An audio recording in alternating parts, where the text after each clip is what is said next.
નમસ્તે.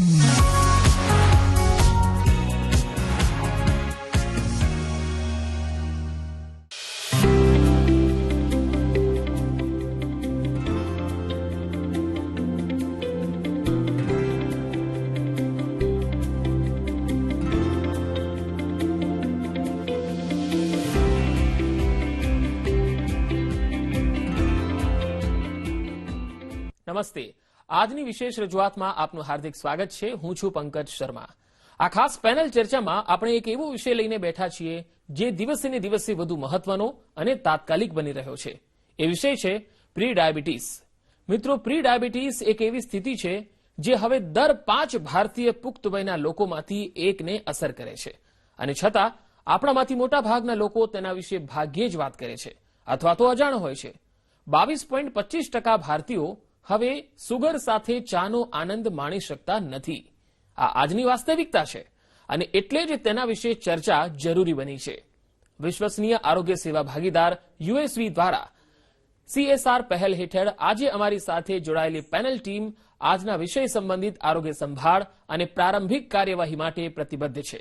તેઓ લોકોને તેમના આરોગ્ય પર નિયંત્રણ મેળવવામાં મદદ કરી રહ્યા છે. આપણી સાથે 3 નિષ્ણાતો જોડાયા છે. Doctor Kirit Kubavat, consultant diabetologist, લોકસ્ટેપ હેલ્થકેર અમદાવાદમાં આરોગ્ય સેવાઓ આપે છે.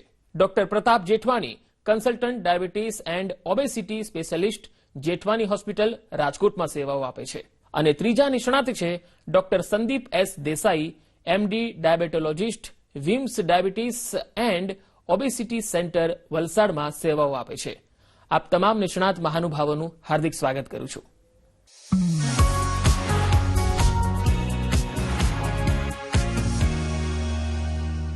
પહેલો સવાલ ડોક્ટર કિરીટ કુબાવત સર આપને પૂછવા માંગીશ.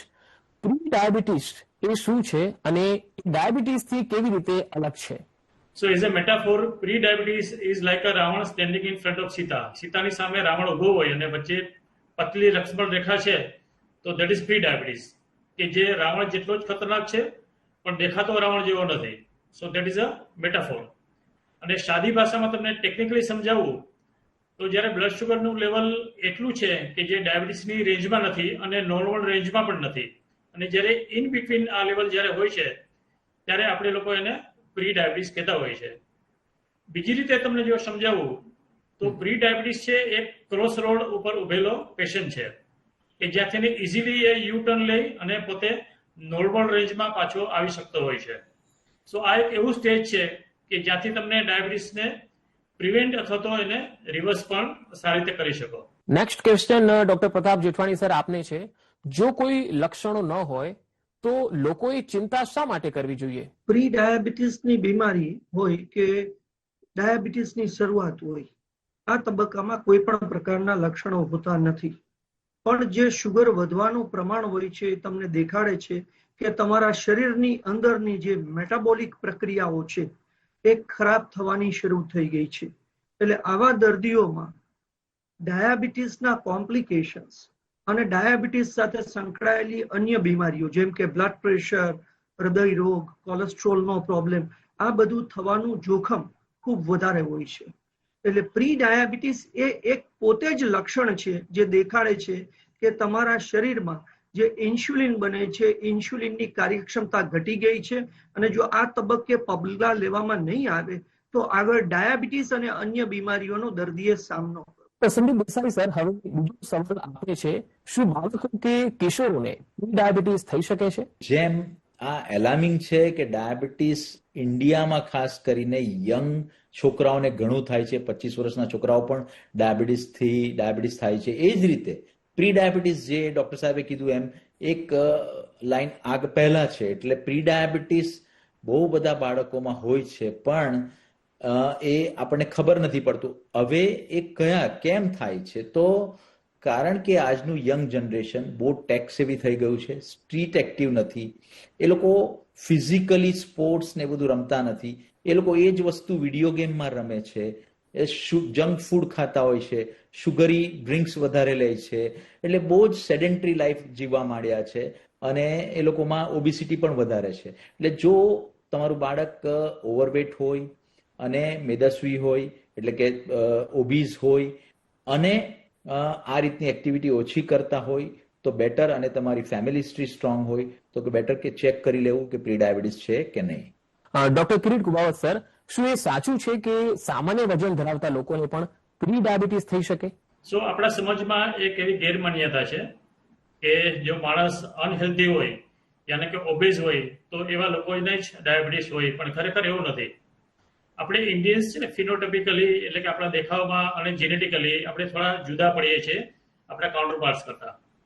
એનો મતલબ એ થયો કે આપણા શરીરમાં જે વિસરલ ફેટ છે એટલે કે પેટની આજુબાજુની જે ચરબી છે એ આપણા શરીરમાં વધારે પડતી હોય છે, અને આ જે વિસરલ ફેટ છે એ ખાસ કરીને diabetes, obesity, high blood pressure, heart disease એના માટે જવાબદાર હોય છે, અને જે આપણામાં વધારે હોય છે.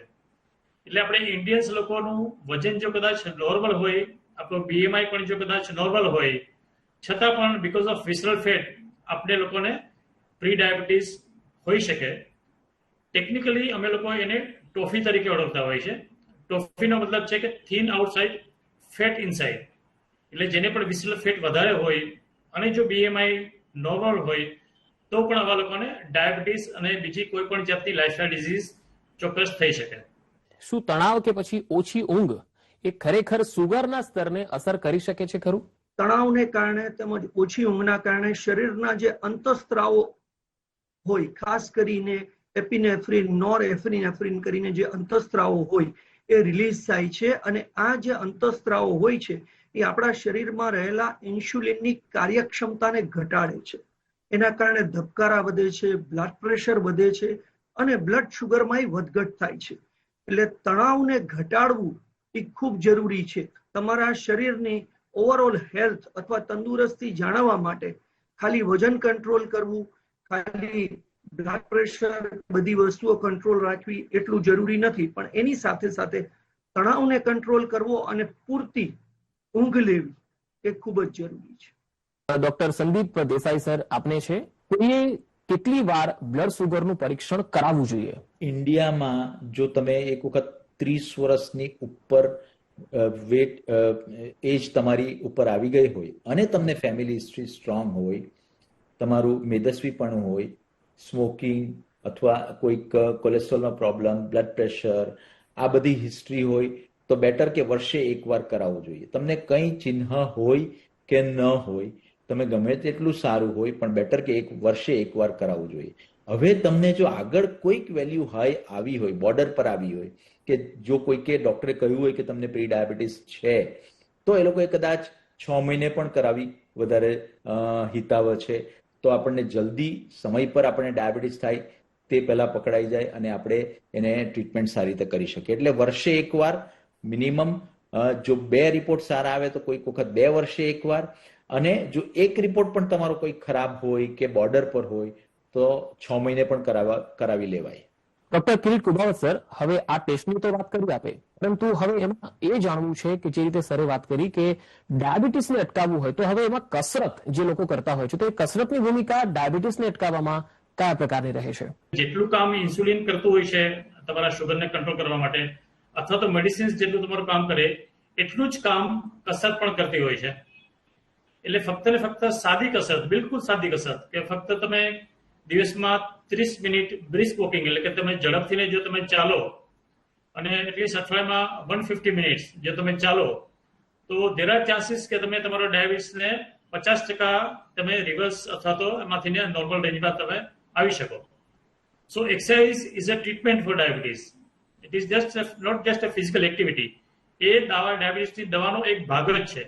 So exercise is very very important. Exercise definitely helps in prevention of diabetes. શું પ્રી ડાયાબિટીસ ઉલટાવી શકાય, એટલે કે રિવર્સ કરી શકાય ખરું? પ્રી ડાયાબિટીસને આપણે બિલકુલ ઉલટાવી શકીએ. પ્રી ડાયાબિટીસ, જેમ મેં તમને કીધું, એ એક પ્રકારનું સંકેત છે કે તમારા શરીરમાં જે ઇન્સ્યુલિન બની રહ્યું છે એની કાર્યક્ષમતા ઘટી ગઈ છે, અને મોટા ભાગે એનું કારણ વધારે પડતું વજન અથવા વધારે પડતો ચરબીનો ભાગ, ખાસ કરીને પેટમાં, ફાંદના ભાગમાં, લીવરની અંદર એક્સ્ટ્રા ચરબીનો ભાગ હોય, જેના કારણે ઇન્સ્યુલિનની કાર્યક્ષમતા ઘટે અને એના કારણે બ્લડ શુગર વધવાનું ચાલુ થાય અને પછી ડાયાબિટીસ થાય. જો દર્દીને પ્રી ડાયાબિટીસની ખબર પડે અને દર્દી પોતાનું વજન 5 થી 7% ઘટાડે, ખાસ કરીને કમરનો ઘેરાવો જો ઘટાડે, તો જે એક્સ્ટ્રા ચરબી હોય પેટમાંથી લીવરમાંથી ઓછી થાય, તો ઇન્સ્યુલિનની કાર્યક્ષમતા સારી થઈ જાય, શુગર નોર્મલ થઈ જાય, અને એની સાથે ડાયાબિટીસ સાથે સંકળાયેલા અન્ય પ્રોબ્લેમ જેમ કે બ્લડ પ્રેશર, કોલેસ્ટ્રોલ, આ બધામાં ખૂબ ફાયદો થાય અને ડાયાબિટીસના કારણે થતી લાંબા ગાળાની મુશ્કેલીઓથી બચી શકાય. એટલે પ્રી ડાયાબિટીસ એમ કહેવા જઈએ તો એ દર્દી માટે એક પ્રકારની લાલ બત્તી છે જે કુદરત દ્વારા એને દેખાડવામાં આવે છે કે તમારી શરીરની અંદરની પ્રક્રિયાઓ બગડી ગઈ છે, તમે ધ્યાન આપો. જો ધ્યાન આપશો તો આને અટકાવી શકશો અથવા પાછું વાળી શકશો, અને જો ધ્યાન નહીં આપશો તો આના પરિણામો આગળ જતા ખૂબ ગંભીર આવશે. ડોક્ટર સંદીપ દેસાઈ સર, હવે સવાલ એ છે કે શું પ્રી ડાયાબિટીસ ધરાવતા લોકોને દવાની જરૂર છે ખરી?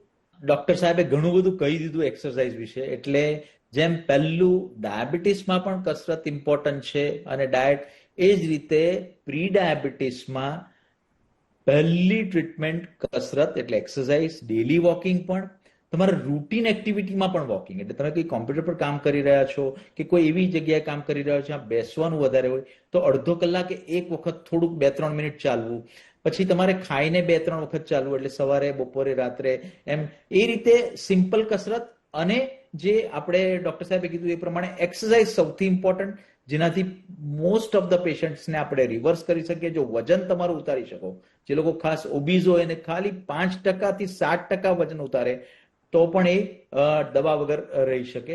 અને ઓફકોર્સ ડાયટ બહુ જ ઇમ્પોર્ટન્ટ છે. જે આપણે વાત કરીએ કે બધું જ પહેલાથી એક વખત ખબર હોય કે પ્રી ડાયાબિટીસ છે તો એ લોકોને ડાયાબિટીસ છે એ જ પ્રમાણે આગળ ચાલી અને એ લોકોએ ડાયટમાં કાળજી રાખવી જોઈએ. તો એ કદાચ એવું થાય મોટે ભાગના લોકોને કે મેડિસિનની જરૂર જ ન પડે. હા, પણ કોઈક વખત મેડિસિન આપવી પડે. જે લોકોને બહુ જ બોર્ડરલાઇન હાઈ હોય તે લોકોને મેડિસિન સાથે ડાયટ અને એક્સરસાઇઝ, આ 3 પિલર 3 આપી અને આપણે એનું નોર્મલ શુગર કરવું પડે. હવે ઓફિસ જનારા જે લોકો છે અથવા તો વ્યસ્ત જે વ્યવસાયિકો છે એમને પ્રી ડાયાબિટીસને આપણે કેવી રીતે અટકાવી શકીએ? સો આ પ્રકારના જે લોકો છે એને હું 2 પાર્ટમાં ડિવાઈડ કરી શકીશ. એક લોકો એવા છે કે જેમને જેન્યુઅલી એમની પાસે ટાઈમ નથી એક્સરસાઇઝ કરવાનો, અને બીજા લોકો એવા છે કે એમની પાસે ટાઈમ નથી એવું લોકો માનતા હોય છે. સો જે માનતા હોય છે એમને તો ખાસ કરીને આપણે જે આગળ સંદીપભાઈ વાત કરી અથવા તો મેં વાત કરી એ લોકોએ એક્સરસાઇઝ કરવી જોઈએ. પણ જે લોકો પાસે જેન્યુઅલી ટાઈમ નથી એ લોકો માટે થોડા હેક્સ છે કે એ લોકો જો ફોલો કરે તો ડેફિનેટલી ઘણો બધો ફાયદો થઈ શકે. એમાં ખાસ કરીને સપોઝ માનો કે જ્યારે ઓફિસ જતા હોય છે તો પોતાનું વ્હીકલ થોડુંક દૂર પાર્ક કરી અને ચાલતા ચાલતા પોતાની ઓફિસે જઈ શકે જો શક્ય હોય તો. બીજું એવું કરી શકે કે ઓફિસમાં જ્યારે લિફ્ટમાં જતા હોય છે તો લિફ્ટનો યુઝ અવોઇડ કરે અને સ્ટેર્સ ઉપર એ લોકો જો ઓફિસમાં જઈ શકે. સેકન્ડલી કે જ્યારે ઓફિસમાં કામ કરતા હોય ત્યારે they can always find 1 to 2 minutes એ વચ્ચે 1-2 કલાકે થોડોક સમય કાઢી અને એક નાનું ચક્કર લગાવી અને પાછા ફરીથી પોતાનું કામ રિઝ્યુમ કરે. અને કશું જ ન કરે તો ફક્ત બેઠા બેઠા જો એમના પગની મુવમેન્ટ ઉપર નીચે કરે બેઠા બેઠા, એને સાદી ભાષામાં આપણે એને નીટ કહેતા હોય છે કે નોન એક્સરસાઇઝ એક્ટિવિટી થર્મોજેનેસિસ. તો that is known as NEAT. કે આ જો નીટને ફોલો કરે તો પણ તમે ઘણી બધી કેલરીઝ બાળી શકો અને that is also a type of exercise. એટલે ઘણા બધા હેક્સ છે કે જેને ફોલો કરવાથી તમારી પાસે જો સમય ન હોય તો પણ તમે એક્સરસાઇઝ બેઠા બેઠા પણ કરી શકો.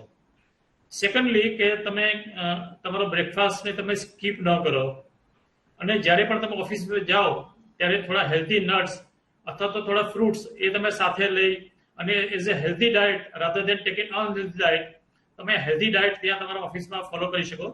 સો આવા નાના નાના હેક્સને ફોલો કરીને પણ તમે તમારા ડાયાબિટીસને રિઝનેબલી કંટ્રોલ કરી શકતા હો છો. ડોક્ટર પ્રતાપ સર, હવે સવાલ એ છે કે શું પરંપરાગત ભારતીય આહાર પ્રી ડાયાબિટીસને ઉલટાવી શકે છે? પ્રી ડાયાબિટીસને ઉલટાવવામાં આહાર અને કસરત એ બેનો બહુ અગત્યનો ભાગ છે. અને આપણે જાણીએ છીએ તેમ આપણો આહાર, ઇવન આપણે ગુજરાતમાં જઈએ તો પણ સાઉથ ગુજરાતમાં અલગ ખોરાક લેવાતો હશે, સૌરાષ્ટ્રમાં અલગ લેવાતો હશે, ઉત્તર ગુજરાતમાં થોડો ઘણો ખોરાકમાં ફેરફાર હશે. પણ આપણે જે નિયમિત રીતે ખોરાક લઈએ કે જેમાં રોટલી, શાક, દાળ, ભાત, દહીં કે છાશ અને લીલું શાકભાજી, સલાડ આવી જાય, એ એક પ્રકારનું બેલેન્સ હેલ્ધી ડાયટ છે. આ હેલ્ધી ડાયટને જો આપણે ફોલો કરીએ, ખાસ કરીને જો આપણે એનું પોર્શન કંટ્રોલ કરીએ. હાલના પરિસ્થિતિએ લોકોની બેઠાડું જીવન છે, કંઈ કસરત કરતા નથી, એની સામે એમનું ખોરાકનું પ્રમાણ વધી ગયું છે. અને એના કારણે એમનું વજન વધે છે, ચરબી વધે છે અને બધા પ્રોબ્લેમ ઉભા થાય છે. એટલે જો પોર્શન કંટ્રોલ કરવામાં આવે, ખાલી આપણે જે ખોરાક ખાઈએ છીએ એ ખોરાકનું પ્રમાણ જો ઘટાડી નાખવામાં આવે, બાકી બધી વસ્તુઓ એ જ રાખી અને એમાં જે સિમ્પલ શુગર અથવા ખાંડવાળી વસ્તુ આવે, જેમ કે સ્વીટ્સ આવે અથવા ખાંડવાળી ચા, ગળ્યા પદાર્થો રહીએ, અથવા જે પેક્ડ થયેલી આઈટમો આવે જેની અંદર મીઠું વધારે હોય છે, જેની અંદર ચરબી વધારે હોય છે, આ બધી વસ્તુઓને જો આપણે દૂર રાખીએ અને આપણે ઘરે બનેલો સ્વાસ્થ્યપ્રદ ખોરાક લઈએ, પૂરતા પ્રમાણમાં કાર્બોહાઈડ્રેટ, પૂરતા પ્રમાણમાં પ્રોટીન અને પૂરતા પ્રમાણમાં ચરબી લઈએ, તો આપણે પ્રી ડાયાબિટીસ થતો અટકાવી શકીએ છીએ. અને પ્રી ડાયાબિટીસ થાય તો એને આગળ વધી અને ડાયાબિટીસમાં પરિવર્તિત થતો અટકાવી શકીએ છીએ. ખાસ કરીને પ્રી ડાયાબિટીસના દર્દીઓ માટે હું કહીશ કે ઇંગ્લિશમાં અમે એક સ્લોગન આપીએ છીએ કે એક્ટ નાઉ ટુ પ્રિવેન્ટ ડાયાબિટીસ. જો તમને પ્રી ડાયાબિટીસ હોય તો તમારે એક્ટ નાઉ ટુ પ્રિવેન્ટ ડાયાબિટીસ. આ એક્ટ નાઉ એ સેના ઉપરથી બનાવ્યું છે, તો એ એટલે આસ્ક, બરાબર છે. એ દરેક વર્ડનો એક અલગ મતલબ થાય છે અને અલગ અલગ મતલબ ઉપરથી આપણે એને એક્ટ નાઉ કહીએ છીએ. પણ અલ્ટિમેટલી એનો સાર એક જ છે કે તમારે તમારા ખોરાકમાં ચરબીનું પ્રમાણ ઘટાડવું જોઈએ, લીલા શાકભાજીનું પ્રમાણ વધારવું જોઈએ. એટલીસ્ટ તમારી અડધી થાળી એ લીલા શાકભાજીને એ વસ્તુઓથી ભરાયેલી હોવી જોઈએ. આખા અનાજ વાપરવા જોઈએ, ખાસ કરીને બાજરો, જુવાર, આ બધી વસ્તુઓ સારી છે. ફાઈબરનું પ્રમાણ વધારવું જોઈએ, કઠોળ અને દાળનું પ્રમાણ વધારવું જોઈએ અને મસાલાઓનો ઉપયોગ વધારે કરવો જોઈએ. અને એની સાથે સાથે નિયમિત ચાલવું જોઈએ, નિયમિત પૂરતી ઊંઘ લેવી જોઈએ, સ્ટ્રેસથી બચવું જોઈએ અને તમારું વજન અને ખાસ કરીને કમરનો ઘેરાવો તમારે કાબુમાં રાખવો જોઈએ. આ બધું જો તમે કરો તો તમે પ્રી ડાયાબિટીસને અટકાવી શકો અને જો પ્રી ડાયાબિટીસ થયો હોય તો ડાયાબિટીસ થતો અટકાવી શકો. ડોક્ટર સંદીપ દેસાઈ સર, હવે પ્રશ્ન એ થાય કે પ્રી ડાયાબિટીસને ઉલટાવી દેવામાં પરિવાર એટલે કે આપણું ફેમિલીના જે મેમ્બર્સ છે એમની શું ભૂમિકા હોઈ શકે? એકદમ જ મુખ્ય ભૂમિકા છે. એટલે ડાયાબિટીસ હોય કે પ્રી ડાયાબિટીસ હોય, એ એક માણસથી કંટ્રોલ કરી શકાય એવું છે જ નહીં. એટલે એક ફેમિલી, એક ટીમ બનવું પડે. ફેમિલીને બધાને જ ખબર હોવી જોઈએ કે આપણા ઘરમાં એક વ્યક્તિ એવો છે કે બે વ્યક્તિ એવા છે જેને શુગર ઓછું ખાવાનું છે, તો આખા ફેમિલી એને સપોર્ટ કરવાની જરૂર છે. એને ફોર્સ કરવા કરતા કે પુશ કરવા કરતા એક ફેમિલી હેબિટ જ પાડી દો કે તમે જ્યારે ખાવા બેસો ત્યારે હોમ કુક ફૂડ જ વધારે ખાઓ, શુગરી ડ્રિંક્સ નહીં રાખો અને શુગરવાળી આઈટમ બધા જ ઓછું કરી દે ઘરમાં, તો ઓટોમેટિક એક હેબિટ પડી જશે, એક ફેમિલી નોર્મ થઈ જશે કે ભાઈ ચા ખાંડ વગરની જ પીવાની, બધાએ તો બધાએ જ ખાંડ વગરની પીવાની એક આદત પાડવાની જરૂર છે. અને બધાએ ફેમિલીએ એને ઇમોશનલ સપોર્ટની પણ જરૂર છે, ખાવામાં જે સપોર્ટ જોઈએ છે. અને ત્રીજી એક્સરસાઇઝ આવે જે ઘરે બધા સાથે કરી શકે, પ્લસ થોડું ચાલવા પણ હસબન્ડ વાઈફ ધારો કે હોય તો સાથે ચાલવા નીકળી શકે. એ રીતે ઘણું બધું ફેમિલીનું ઇમ્પોર્ટન્સ છે ડાયાબિટીસ અને પ્રી ડાયાબિટીસ માટે પણ, એને અટકાવવા માટે અને એને પ્રોગ્રેસ ફર્ધર થવા નહીં દેવા માટે. વિશ્વસનીય આરોગ્ય સેવા ભાગીદાર યુએસબી દ્વારા CSR પહેલ હેઠળ પ્રી ડાયાબિટીસ વિષય ઉપર સાર્થક ચર્ચા બદલ આપ સૌ મહાનુભાવોનો ખૂબ ખૂબ આભાર. મિત્રો, એ સ્પષ્ટ છે કે પ્રી ડાયાબિટીસના સંકેતો જણાય ત્યારથી જ આપણે તેને રોકી દેવું જોઈએ. આરોગ્ય પ્રત્યે જાગૃત રહી સમયસર તપાસ અને સુસંગત જીવનશૈલી પસંદગીઓ સાથે આપણે સાર્થક નિર્ણય લઈ શકીએ.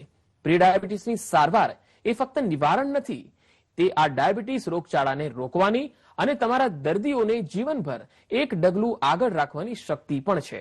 છેવટે ક્રોનિક રોગોને હરાવવાનું પ્રથમ પગલું એ છે કે તે શરૂ થાય એ પહેલા તેને ડામી દો, અટકાવી દો. માહિતગાર રહો, સક્રિય રહો, એક નિવારક પગલાઓ માંડતા માંડતા એક સ્વસ્થ ભારત નિર્માણ તરફ આગળ વધીએ. ખૂબ ખૂબ આભાર. નમસ્તે.